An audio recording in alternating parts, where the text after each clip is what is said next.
ఈ వారంలో మీనరాశి వారికి గురువు యోగిస్తున్నారు, బుధుడు యోగిస్తున్నారు, సూర్యుడు యోగిస్తున్నారు, శుక్రుడు యోగిస్తున్నారు, కేతు యోగిస్తున్నారు. 6వ స్థానం. 5 గ్రహాలు యోగిస్తున్న మిగతా గ్రహాలు వ్యతిరేకత ఫలితాలు ఉన్నాయి.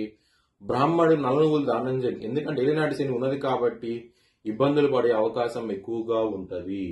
లక్ష్మీదేవిని ఆరాధించండి, మంచి ఫలితాలు ఉంటాయి. ఆదివారము, సోమవారం రోజులు ముఖ్యమైన పనులు స్టార్ట్ చేసి ఖచ్చితంగా విజయం సాధిస్తారు. గురువారం, శుక్రవారం, శనివారం రోజుల్లో మాత్రం వ్యతిరేకత ఫలితాలు ఉన్నాయి కాబట్టి ముఖ్యమైన పనులు స్టార్ట్ చేయకండి, ఇబ్బందులు పడే అవకాశం ఉంటది. మీన రాశి వారికి ఏలినాటి శని నడుస్తోంది. 27వ తారీఖున శని త్రయోదశి ఉన్నది. ఆ రోజున శనికి హోమం చేయించుకుంటే మంచి ఫలితాలు ఉంటాయి. ఒకవేళ చేయించుకోవాలనుకుంటే కనుక హెచ్చలంగా తీశారని సంప్రదిస్తే కనుక మీరు లైవ్ వీడియో కాల్లో హోమాన్ని చూపించడం జరుగుతుంది. మీన రాశి వారికి లగ్నంలో శని ఉన్నారు కాబట్టి చాలా జాగ్రత్తగా ఉండి ఆరోగ్య సమస్యలు ఉండే